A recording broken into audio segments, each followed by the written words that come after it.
अस्सलाम वालेकुम। आज हम बात करेंगे कि साइलेंस से कैसे हम लोग अपने प्रॉब्लम्स को सॉल्व कर सकते हैं। खामोशी में कौन से ऐसे राज, कौन सी ताकत छुपी हुई है और हम इस ताकत से कैसे फायदा उठा सकते हैं, इसको कैसे इस्तेमाल कर सकते हैं। कोई हमारी कदर नहीं करता, हमारी रिस्पेक्ट नहीं करता, तो क्यों नहीं करता, इन्हीं चीज़ों को आज हम समझेंगे। तो वीडियो को एंड तक देखिएगा, बहुत इंपॉर्टेंट वीडियो है ये। आपको इस वीडियो से अंदाज़ा होगा कि हमारी कौन सी ऐसी गलतियाँ होती हैं जिसकी वजह से हम किसी के दिल में जगह नहीं बना पाते। और जो चीजें मैं आपको बताऊंगा उनको अप्लाई कीजिएगा, आपको आउटपुट जरूर मिलेगा। तो चलें वीडियो को शुरू करते हैं। तो सबसे पहली चीज देखें, लोग जो हमारे साथ रवैया रखते हैं वो हमारे इमेज के मुताबिक रखते हैं। जैसा हमारा इमेज उनके माइंड में बना होता है वो हमें वैसे डील करते हैं। और हमारा इमेज किसी के माइंड में कैसा बनता है ये पूरा का पूरा डिपेंड करता है आप पर, क्योंकि इमेज बनाने में सबसे बड़ा जिस चीज का किरदार होता है वो होती है हमारी जुबान।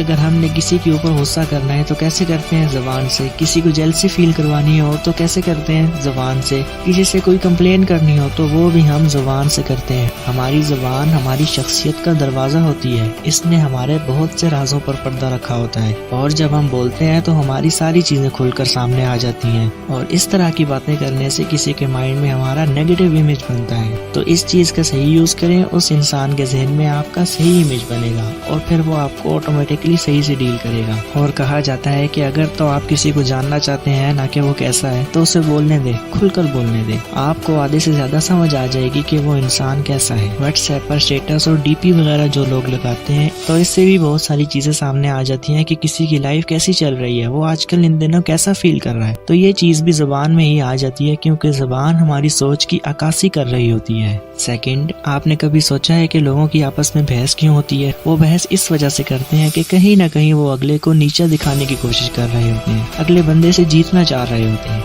एक्सीडेंट जब होता है तो लोग झगड़ना क्यों शुरू कर देते हैं? वो दूसरे को गलत साबित करना चाह रहे होते हैं कि मैं तो सही आ रहा था, तुम गलत आ रहे थे। भाई किसी न किसी की तो गलती है ना जिसकी वजह से एक्सीडेंट हुआ। अगर उनमें से कोई एक भी गलती मान ले तो झगड़ा हो ही ना, सिंपल। तो आप भी किसी को नीचा दिखाने की कोशिश मत करें, किसी से आर्गुमेंट ना करें। जब आप किसी को गलत साबित करने की कोशिश करते हैं तो उसके दिल से आपकी रिस्पेक्ट खत्म हो जाती है। अक्लमंद लोगों की यही निशानी होती है कि वो नॉलेज से भरे होते हैं लेकिन वो खामोश रहते हैं। अल्लाह ने हमें एक मुंह और दो कान इसीलिए दिए हैं कि हम बोले कम और सुने ज्यादा। थर्ड, अगर कोई इंसान आपको इग्नोर कर रहा है तो कंप्लेंट्स मत करें कि तुम मेरे साथ ऐसे क्यों कर रहे हो, मुझे टाइम क्यों नहीं देते, तुम मेरा एहसास क्यों नहीं करते। ये चीज अगले इंसान को आपसे और दूर कर दी। कभी भी कंप्लेंट्स करने से कोई इंसान वापस नहीं आ जाता। आप जितना मर्जी उससे कहकर देख लें, आप जितनी मर्जी कंप्लेंट्स कर लें, और मुझे पता है कि आपने की भी होंगी, क्या कुछ हुआ? कभी होने भी नहीं वाला। देखिए, जितना ज्यादा आप हार्ड ट्राई करेंगे उतनी ज्यादा आप अपनी पावर लूज करेंगे।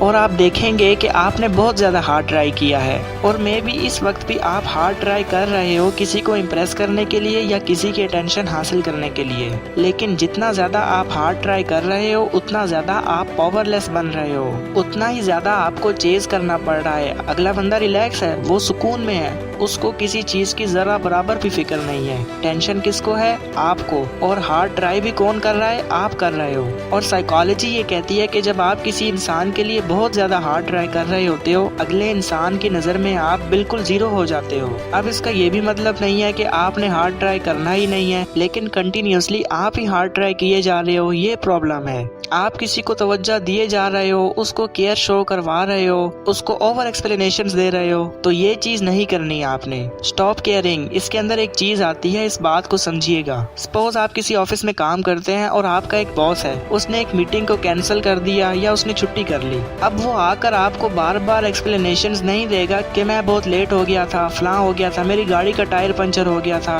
वो लंबी लंबी एक्सप्लेनेशंस नहीं देने वाला आपको। लेकिन जब एक बंदा लो लेवल पर होता है तो वो अगले को लंबी लंबी एक्सप्लेनेशंस दे रहा होता है, क्योंकि वो लो लेवल पर है। उसका जो एम्प्लॉय होता है वो ओवर एक्सप्लेनेशंस दे रहा होता है अपने बॉस को। ये था, बाइक पंचर हो गई थी, फलां था, बुखार था, एक्सेट्रा एक्सेट्रा। अब यहाँ से आपने एक बात समझनी है कि जो हाई लेवल पर होता है वो ओवर एक्सप्लेनेशंस नहीं दे रहा होता, और आपने हाई लेवल पर जाना है, हाई वैल्यू मैन बनना है। बहुत ज्यादा एक्सप्लेनेशंस देने की जरूरत नहीं है लोगों को। अब इसमें मे भी आपको थोड़ा सा ये भी शो हो कि बंदा एटीट्यूड में है, लेकिन जब आप बहुत ज्यादा ओवर एक्सप्लेनेशंस देते हो ना تو آپ آٹومیٹیکلی لو لیول پر چلے جاتے ہو. تو آپ نے زیادہ جو ہے نا خاموشی کو ہی ترجیح دینی ہے. صرف خاموش ہو جائیں, اس کو تھوڑا سپیس دیں. اگر کچھ دن خاموشی کے باوجود بھی کوئی انسان پہلے جیسا نہیں ہو رہا تو سمجھ جائیں کہ آپ نے غلط جگہ اپنا پودا لگا دیا ہے. جب آپ اپنا پودا کسی کیئر لیس انسان کے صحن میں یا اس کی جگہ پر اگائیں گے تو وہ ڈیفینیٹلی اس کو پانی نہیں دے گا, کیونکہ وہ تو ہے ہی کیئر لیس, اور اس کے پانی نہ دینے سے تکلیف آپ کو ہی ہونی ہے. تو اپنا پودا اپنے پاس لگائیں, اپنے صحن میں اگائیں, اپنی لائف کو انجوائے کریں, انڈیپینڈنٹ بنیں. کسی کے پانی دینے نہ دینے سے آپ کو کوئی فرق نہیں پڑنا چاہیے, اور جب تک آپ کو کسی بات سے فرق پڑتا رہے گا نا, اس انسان کو کوئی فرق نہیں پڑنے والا. اور جب آپ کو فرق پڑنا بند ہو جائے گا, آپ اپنی لائف میں مگن ہو جائیں گے, اگلے انسان کو فرق پڑنا شروع ہو جائے گا. یہ نفسیات ہے انسان کی, اور خاموشی تو ویسے بھی ایک عبادت ہے. So thank you for watching this video. I hope آپ نے اس ویڈیو سے خاموشی کی اہمیت کو کچھ نہ کچھ ضرور سمجھا ہوگا. تو کمنٹس کرنا مت بھولیے گا. اس ویڈیو کے لیے اتنا ہی, ملتے ہیں نیکسٹ ویڈیو میں. اللہ حافظ.